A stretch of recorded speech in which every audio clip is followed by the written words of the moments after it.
Hello, welcome to Quackalope. Thank you for being here. Today we're bringing you a gameplay of Warline, a very interesting little asymmetric tactical combat game in which you build every aspect of the battlefield. We've already went ahead and put the terrain down.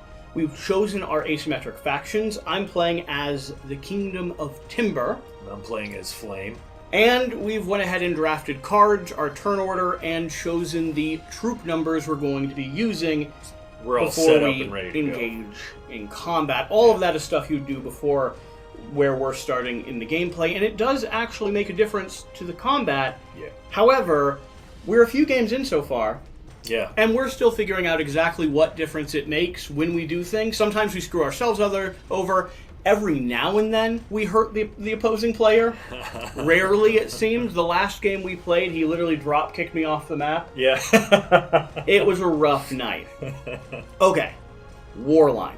First off, this is a sponsored video. This is a sponsored gameplay video for Warline, so thank you to the publishers for reaching out and asking if we were interested in checking this out. I've had a good time playing it off camera. I'm excited to bring it to the channel here, and I'm planning on doing some additional coverage down the road that won't be sponsored at all, just to keep highlighting a indie publisher. Cool. Company that's doing some cool stuff, I think.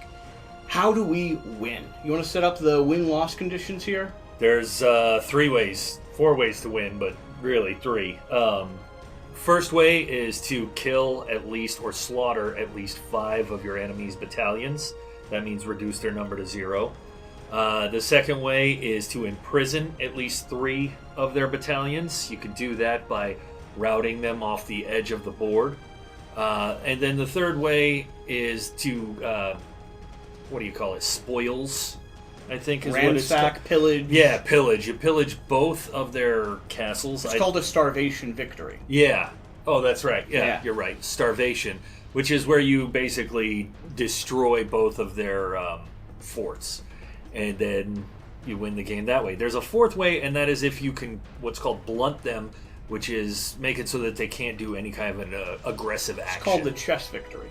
The chess victory? I mean, think about it. You trap a king in the corner till he, submits and bends over. Sure. That's one way of winning. Bends over. That's one way of putting it. Doesn't happen. Hey, I just saw Napoleon. There was some destruction of the monarchy at the beginning of that movie. Is there? Yeah, it's pretty rough. Okay. It's pretty rough. Mostly with guillotines, but every culture has their own way. All right, basic core concepts of how you play. Then we're going to talk about flavor text. Then we're going to dive into the gameplay. If you want to skip this part, I'll have timestamps. You can do it, but let's go. The core concept of what we're doing is we're going to have a set of dice. Spoiler alert, I'm getting a 6 out on the board. You probably already knew that already. Our dice are going to have some important numbers on them. The strength, anywhere from a 1 to a 6. Whether or not they can destroy barricades that we put up, which is the hammer behind that number. How much magic they get, or stamina, action points, whatever you want to call it, when they are activated, which you're going to be able to do every round depending, and what direction they're facing, because movement is not always whichever way you want to go. You have to be oriented in the way that your troop is currently turned. You are going to be using these to maneuver around this board. You can see the basic action is going to be a movement, and it's going to be based on the different icons that we have here on the main board, showing how much stamina, magic it'll cost to move from one terrain type to another terrain type. We do all have asymmetric powers, like for instance, I, being the timber, can move a little bit easier through forests. You, being the flame, can burn down my lovely forests. Yep. We're going to be moving around this board, trying to outmaneuver the other player and accomplish one of the 3 win conditions that you already went over. Yeah. Destroying the ramparts, killing our enemies, or taking them prisoner, which is done by kicking them off the side of the board. Once again, the way that I lost last time in our last gameplay. I'm not bitter at all, and if it happened on camera, I would be very embarrassed. That's the core approach to the game. It's very simple, it's very approachable. Now, this game does play in a variety of different modes. Classic mode is going to be head-to-head like this. There is a 3-player and 4-player mode where you play 1 versus a team of 2 or 2 teams of 2, running and functioning one core faction, but each having their own dice that they're using or their own minis that they're using to move across the board and do tactical combat actions. There's also a solo mode here in this game, which is really a set of puzzles that you try to solve, but if you like putting your head up against a kind of built-out terrain and map and figuring out how to strategically move in a certain number of turns to accomplish an objective, It's a good way to not only practice, but also give yourself a little bit to stress over when you're lonely. I like it. That being said, Mike, is there anything I haven't really gone over here in terms of what we need to let people know about? Oh, whoops. I forgot to replace the card. Did you take your cards already? I haven't yet. I'm going to here in just a moment. The only thing I can think of is, no. The other stuff that I'm thinking of is probably better to talk about as we play. As we play. Yeah. Do you want to introduce your faction? I'm going to open up. We are, by the way, a channel that believes flavor text matters and art is important. And this game has some good story, has some good flavor text. So we're going to read the very introduction, not the whole thing, of our factions to give you a little bit of flavor of the world we're playing in. And then we'll go through our faction abilities, and then we'll get started with the head-to-head combat. So you go first. You want me to go first? Yeah, man. But my lisp is so Tell me about your noticeable. Your timbers. All right, I'm going to scoot this over. You want to scoot yours over a little bit? We have already set our dice, by the way, so we're not going to manipulate them post facto. You want to just show them then? The origin of the timber. It can be argued that the greater dragon Leaf was the inspiration and catalyst that led to the modern Soroyland, for she was the first to create a people, always a maker of things, alive, flora, fauna, funga, leaf. Leaf strived to conceive that which could fully sustain itself. All that she had created thus far must be cared for by her to some degree, be it protection from the elements, sustenance in times of starvation, or a number of other things that threaten life. With great energy and a multitude of efforts, Leaf brought into being her Verdun, the first people of the Soroyland. The Verdun of the Timber Kingdom were intelligent and adaptable enough that they could, with Leaf's careful tutelage, sustain themselves and thrive, driving their own prosperity. It is the Verdun's gifted ability to manipulate the raw energy of life, commanding and creating flora and funga for their own design that fueled and still fuels their progress.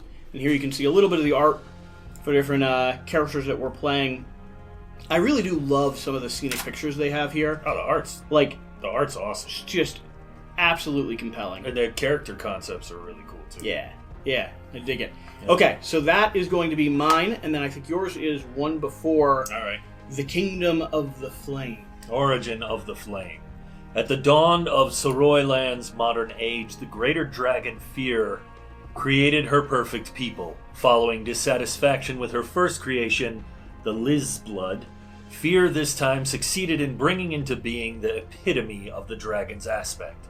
Just like Fear, these Blazeborn, as she named them, are beings of pure fire. To give each individual form, the dragon first crafted a single carapace, physically reflecting the phenotype of her Lizblood. Is that an I or an L? Isblood? Lizblood. Okay, I got it right. Or it might be Isblood. Then taught the Blazeborn to craft carapaces of their own. Fear guided the Blazeborn for hundreds of years, aiding them in the development of society and culture. In this development, the greater dragon taught her people that fire can be the most capricious destructive force in nature, and to treat this matter with reverence and honor, striving to live as one with the natural world. So behind the scenes, like you can see in some of this flavor text, but the origin of all of our different factions is going to be this greater dragon that like exists in these planes and created and crafted these creatures that could move around and thrive.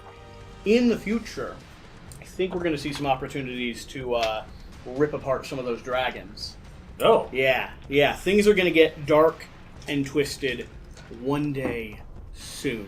Okay. I don't know how much I'm allowed to say though, so honestly, I'm going to stop it right there. You better be quiet. I'm going to shut my trap. Yeah. And I'm going to go ahead and draw. I'm drawing a 2 card, and I'm drawing 1 from the top of the deck. These are modifier cards to our combat. When we engage in combat, we'll walk you through how they're done. And let's very quickly go through our faction abilities. Okay. So I have, and these are based on the die associated with them. So when you're looking at this number, you can see the numbers next to it. 6, 6, 5, and 4, 6, 5, 4, 3, 2, and 1. That shows you which die and which troop strength can activate said ability.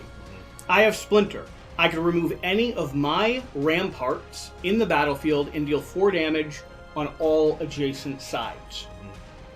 Which includes your own battalions if they're sitting. Pretty brutal. Yeah. I have Flourish. Place a rampart in any unoccupied zone or on top of another rampart. This means I can grow it across the battlefield wherever I would like. I have harvest.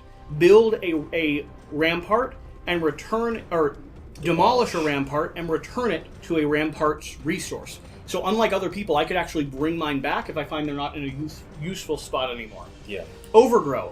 Build any number of ramparts. I can build as many as I want, stretching out across the land. Natural Architect can build ramparts on any terrain type, which is some of these terrain types, like this right here, says that a rampart can't be built on top of it. My roots can go wherever they would like. And Forest March. March into a forest. It's only going to cost 1 for my movement action there. Which it would normally cost 3. Would normally cost 3. Right. Yep. Mine are Pounce. Only my number 6 army can do that. But I can target the opposing battalion in the facing direction that I'm facing and move on top of and engage that battalion. I can incinerate, which means that any of the forests on this, the one that I am on or the one that I am adjacent to, I can light it on fire and deal 3 damage to anybody who is on one of them. Unfortunate. Yeah. Scald, I can also target any of these wetlands, and I can burn those and do 4 damage. Also, no, once they're burned, you got to pull them off the board, so you remove them after you've torched them. I can melt, so if there were any ice on the board, I would be able to melt it and turn it into water. I can burn anybody that I'm adjacent to for 2 damage. And I'm fireproof, so if I'm standing on one of these things when it gets burned, then it doesn't hurt me. You're going to be perfectly fine. Yeah, you do a lot. I have a lot of cool manipulative abilities with my barriers or my barricades. You've got a lot of terrain on the game manipulation, which I don't love. All right, so we've already have our people. We said you were going first, so you're going to go ahead and place down 2 of your units. Yeah. And I will follow suit. So, no surprise reveal. here. I did 6, 6, 2, 2, 1, and 4. I did the same one. The whole run? Do. I just do 1, 2, 3, 4, 5, 6. He's sticking to it. Yeah, so put my first guy here. 6 up on the mountain. Next guy here. And a 5 down in the valley. I haven't quite determined how aggressive I want to be at going after your keeps, which always seems to be the thing to do. You know, you instinctively are like, I want to go after those keeps, but there's other ways to defeat you. Mm-hmm. Well, yeah, like last time I beat you by imprisoning 3 of your guys. I know. That's a cool thing about this is it's really easy to tell once you've played it a couple times that this is the kind of game where you really have to become familiar with the other person's moves. It's a very, very approachable game. Like, once we learned the rules and started getting it up and running, we can get this to the table pretty quickly. However, the depth, every game we've had since that first initial one, the learning game, has only made us go back and go, oh, I wonder if, and oh my gosh, it just like completely surprised me with that move. Yeah. You know, like your sky people, they're the ones that threw me off the side of the map. Yeah. I just didn't anticipate it. Well, the Say, yeah. the water guys. Well, because they have a move called, it's like, what is it called? Some kind of a route where you can, instead of just routing them one move, land. You route them 2. And yeah, he was 2 back, and I'm just.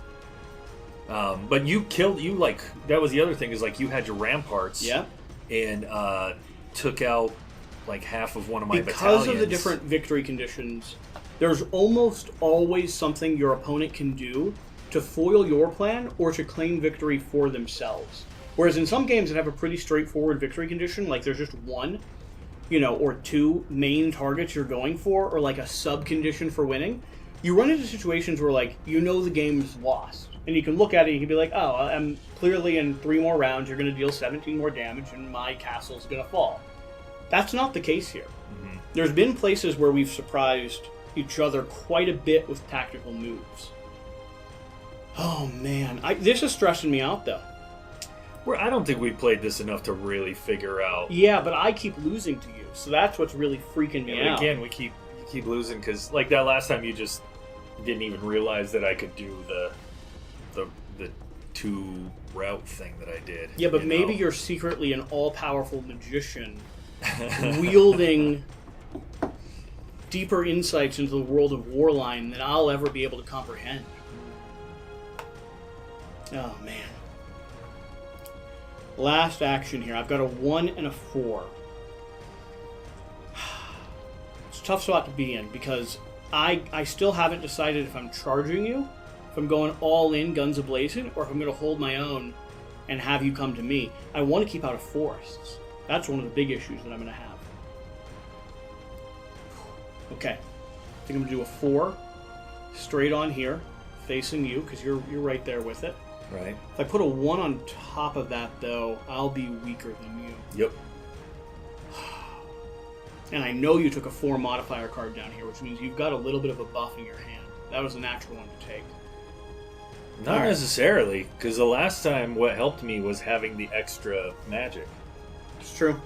And then I also had another card that let me get 3 more magic after I had done a move. We've both taken fairly aggressive stances. I honestly am not on this back row solely because I don't think you to kick me off the back of it. I've got a little bit of trauma from that. And you're top of the round. So the way a player turn will work, I do have a little... Oh, where's our rule book? Rule book's next to you if we want to show the reference manual to people. We do have this here. General gameplay flow is going to be as follows. On your turn, you can torment, which means you can weaken prisoners if you have any. You then remove your marks. These are going to be conditional things that happen depending if you win a victory or survive a victory, if you're currently engaged in combat, or if you designate someone to be sacrificed, which gives your magic power to another token, to a maximum of 8. You could 3, resolve counterattack. So if you're engaged in combat, you will deal your damage to them, and they won't inflict anything to you, which is kind of nice. And then finally 4, resolve your sacrifices, and then start to command. Commands are going to be A or B. A, issue tactical orders. B, go ahead and grab up a new set of 2 advantage cards. Tactical orders can be maneuvers, which are going to be moving around the board, turning around, moving forward, going in forests, etc., etc. You could extricate, which is rescue someone from your opponent's prison. You could lighten, which is going to be cycle your battalion down to either give yourself more magic or up someone standing next to you, because the secondary action there allows you to reinforce your own units that are near you when you lighten. You could pillage, which means if you're starting on an opponent's castle, you rip it apart and start starving them. And you could mark a battalion for sacrifice, which means next round you would get to take them off the board. They go to your prison, they go to your opponent's death graveyard, and then you give another dice, like a 6, 8 magic to use, which can be clutch if you do it at the right time, but it gives your opponent a little bit of time to predict. The maneuver actions are march, route, wheel, battle arts, and ramparts. All of them will be costing magic, and some of them will be costing all of your magic, like the symbol next to route there, which is the second option. March just means you're moving. Route means you're pushing an opponent. Wheel means you're turning around or facing in a new direction. A battle art is going to be the things that we went over in our cards. And the rampart is going to be allowing us to establish or demolish ramparts across the board as long as we're able to do that depending on our faction abilities and depending on the symbol, which is the big hammer, on our various dice. Okay. All right, so I'm going first. Now they know entirely how to play, right? Yeah. At this point, I wish it was that easy. Good to go. They're in. All right, so I'm going first. Let's see. I gave them all that time to think. Yeah.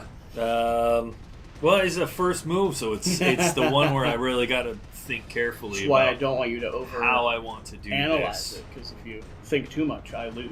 Yeah. Yeah. All right. You know what? I'm just going to be aggressive. I'm going to pounce. Okay. Oh, no. Onto them. Because he's directly facing me, he can fly the whole way across the map and land on top of my 6? You're doing a 6 versus 6 battle? 6 versus 6. Yeah. And so, I'm going to engage, and I am going to use one of my cards. You're declaring a battle. You now have to play a card down face down if you would like to use one. Yeah. I will be following suit with a card face down. All right. I don't know where we should play the... I thought yours was supposed to be face up. So, face up. I'm playing 4 out. No! Yeah. Oh, I should have picked my 4. Wait, I did pick my 4. Okay, so we're even. We're even, which means no damage is going to be dealt. No, but we are engaged. Where's the we are currently engaged. Dice? So it'll be, it's your little guy right there. No, this is sacrifice. The blue ones are the engaged dice. Oh, there's blue. Okay. Yeah. I gotcha. We've been getting that wrong, though. I think that's why. I noticed it last time we were playing. I was like, wait a minute, what are the blue dice for again? Currently, that means we're engaged. Engaged in battle. Yeah. Now, the interesting thing here is we're at a stalemate. I'm not going to be dealing you any damage on my retaliatory action either. Yeah. Huh. Okay, so I guess that just, we get rid of those, and that's the end of that turn. Interesting. Right? Okay. Okay. You've got one more action to take? Yep. And that is going to be that. I'm going to jump on top of your 2 as well. We'll continue this. Nope. Oh, man. All right, so now what happens? At the start of my turn, we have to resolve this. Yep. You pop off. I am attacking you, which Right. means I'm now cycling to the top of this pile. Yes. And I could orient us in any direction I would like. Yeah. I am going to keep you... I'm going to face you back. No, I don't want to face you towards your own kind. I'm going to keep you facing the way you're going. Okay. I'm going to keep me facing the way I'm going. All right. I could move off of this, but I would be abandoning my keep to you. Mm-hmm. And if we had any discrepancy between our numbers, I would be dealing you damage. But wait. There's more. I think I deal you... We haven't had this before. I think I deal you damage based off of my value. Because if it was a 2 versus 6, I would deal you 2 damage and then Just cycle to the top. No matter what? Yeah, that might not be a good move for you. I guess I didn't think about it. See, I didn't realize that. Well, let's check this. We might cut this part out. If that's the case, then if that's the case, we might, because we just a bad move for me. We haven't had a stalemate of a thing. We haven't had that happen yet. No, but let's see here. Where is my damage and slaughter? Engage. Engage an opposing battalion, concluding a maneuver engage, but it'll be at the start of the turn, which is going to be the counterattacks. Okay. Any opposing battalion topped with an engage mark is always automatically counterattacked by your party's battalion. That is the uppermost in the stack of the battalions. You must perform the following steps for each of your party's counterattack battalions. The single battalion to counterattack is your party's upmost battalion in the stack. Deal damage equal to the counterattacking battalion's arm value to the opposing battalion on top of the stack. Wow. You may set the facing of the opposing battalion in any direction. Well, then that means you just wiped out my guys. I would. Do you want to rethink that? Or No, would you man. still do the same action? No, we've been playing like if you didn't know, then... Well, if your card had been higher than mine, because you saw me pick up a 2. You didn't see me pick up a 4. I didn't see you drew the 4 from the stack. This would now be a 4 versus 6. Yeah. And I would knock you down to a 2, and you would kill me next turn. So theoretically, there was a way for you to come out on top. There was, but if I took a risk, then I took a risk. Man, I'm like that's how I like to play. I like to play. If I messed up, I messed up. That's just how it goes. I'm just saying. That's that. yours. Yeah, that though. I don't think I've ever beat you using a 6. No, probably not. I've usually beat you using by other one things, by stick. using your intelligence. So yeah, just in general. I'm okay. All right, now what am I actually going to do though? I want to start by doing a flourish action, which is going to go ahead and take all of one of my units' powers, and it has to be a 6, 6, or a 4 because that's what 6, I had 5, out or a 4. Oh yeah, you don't have a 5. So I'm going to do a flourish action with this 4. Okay. Using all of it.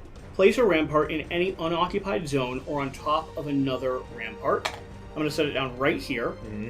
And then I am going to go ahead and use my 6 to do a splinter, remove any rampart on the battlefield, and deal 4 damage in zones adjacent. Oh, man. Yeah, that's why I felt bad for you for that first one. This is now out of the game. This guy's been blown to smithereens. That goes over to you. Oh, it goes over to me. Yeah. And this dude here is dropping to a 1. Down to a 1, yeah. Yeah. Huh. And you can orient this any direction you would like because it took damage. No, I'm good right there. Interesting. Those are my 2 actions. That does seem a little overpowered. But I can't do it very Okay. much. And it's one of those Well, things... you could do it each turn. So theoretically... Each round. Yeah, theoretically. You could If just- I had 6s and a 4 available. Yeah, you could just drop bombs. So I could drop bombs. Yeah. Let's see. Oh, man.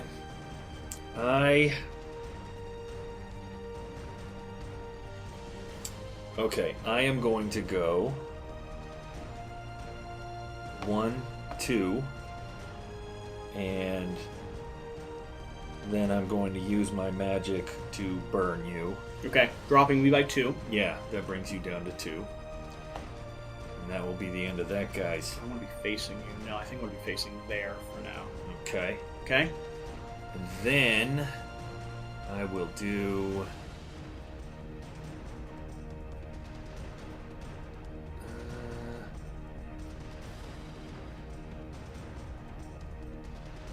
Man.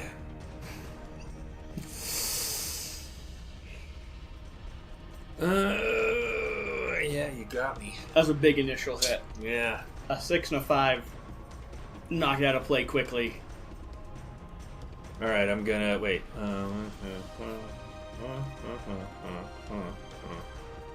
You could take Yes. my 2 right now, I'm though. gonna go 1, 2, 3, 4, 5, 6. Route. What about, why was Forest only 5 for you? Oh, you're right, man. Yeah, go up this way. Gosh. Go that way. Okay, yeah, Yeah. Well, that's what I did. You just we didn't Oh, talk about okay. it. Perfect. So wait, then I have to go 1, 2, 3, 4, 5, 6, and route. So that would use the rest of mine, and that would knock you back there. You could wipe me out, though. I could. By burning me there, you could take me down.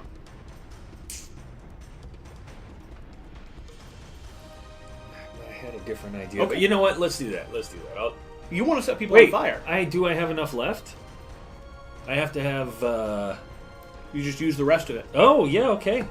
All right, yeah. I'll burn you. There you go. You get your way. All right. So I'm going to go ahead and go. I get 3, or I get 6 for activating here. Mm-hmm. So 1, engage. Engage. So I'm going to go ahead and jump on you for combat. Okay. I am going to be playing a card. We're 2-2 at the moment.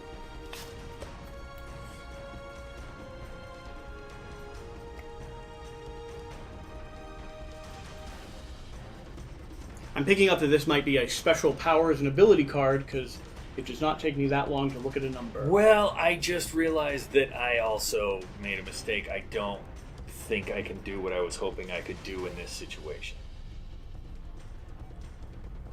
But yeah, I'll lay down a card. Just let's see what happens here. Okay. Go ahead. Flipping. Oh, I'm supposed to put mine face up. I have a 2. All right, so you're a 4. So this says when you can play the card. Is that... This just says that you can't disengage from me. But because you have 4, you're going to be wiping me out. So this says when you can play it. Immediately after your opponent resolves damage from an engagement. Yeah. Okay. So you're going to resolve damage, but I'll be dead. Yeah, my 2 will take you down. Man. Dropping you off. I will be invigorated. Because I have survived That's right. said Oh, and battle. your 6 was invigorated too. But Forgot only that. one of them can maintain invigoration. So, this was the thing. I was thinking, oh yeah, if he tries to engage me there, then I'll just burn it. But you can't do a battle art during an engagement? No. Okay. You could have, if you'd survived a round, you could have burned me. I could have moved off of So that if space. you'd had and a, burned if it. you'd had, well, you could have burned it on the space because you could be there with it. Oh, that's right. So for instance, if you had a 3, you could have set that whole space on fire. Right. Yeah. But you didn't have a number, so I didn't know what you had in your hand. Shoot. I'm now going to move. I get 7 activations with my 1. 1, 2, 3, 4, 5, 6. Okay. So moving on to there, All right. and that's going to be my turn. Okay.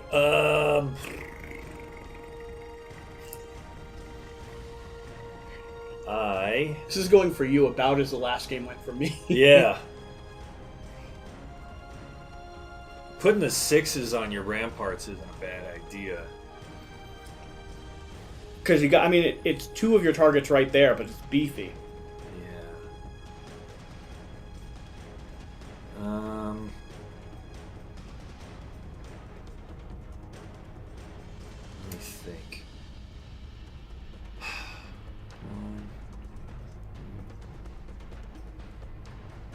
Oh, man.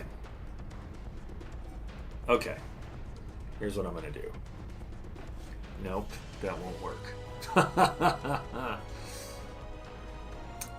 Oh, and that means that you can only maximum take of one damage. One damage. That's right. Let's see. 1, 2, 3, 4, 5, 6, 7. And then the rest. Okay. Here's what I'm going to do. 1, 2, 3, 4, 5, 6, 7. Burn. That'll knock you down to 1. Now, are we sure that it's all damage? What's that? Like, for instance, if you set the ground on fire there, would that invigoration reduce damage? I think it reduces all damage, but I'll double check that because it matters for you now. I think no matter what, you can only be reduced to 1. Okay. Or you can only be reduced to 1 or by 1.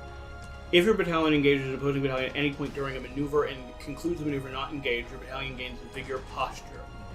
So page 9. So let me flip to page 9 just to double check this. Because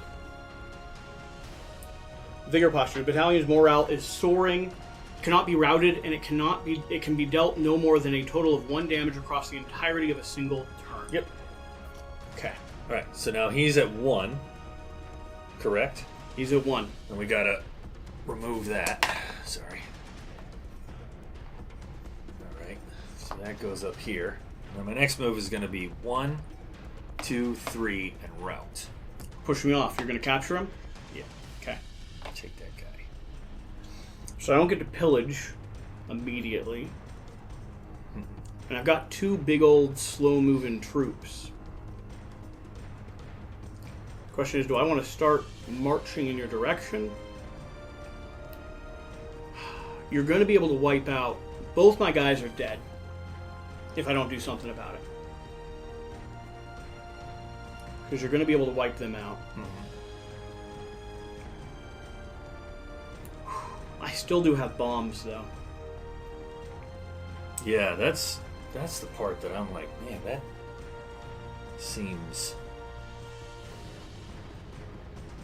I could do some nasty damage. My double... I mean, you could kill 2 of my guys right now. Only one of them. Oh, you could kill 1 of my guys right now. Yeah. Yeah, that seems really... But okay. Yeah, only one of them at the moment.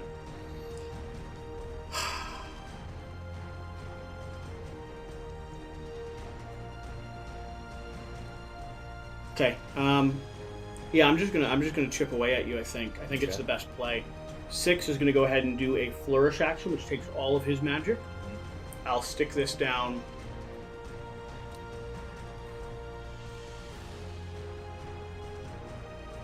Let's do it here.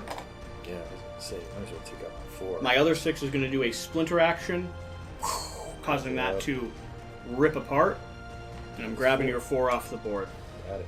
Okay, those are both my actions, though. Okay.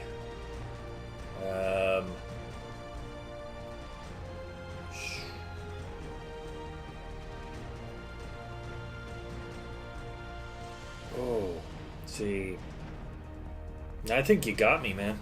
I think is going to be the end of the game because I can go 1, 2, burn. That'll be the end of that turn. Wound this guy. Yeah, He'd go to the wound graveyard. that guy. So he goes there. And then I would go...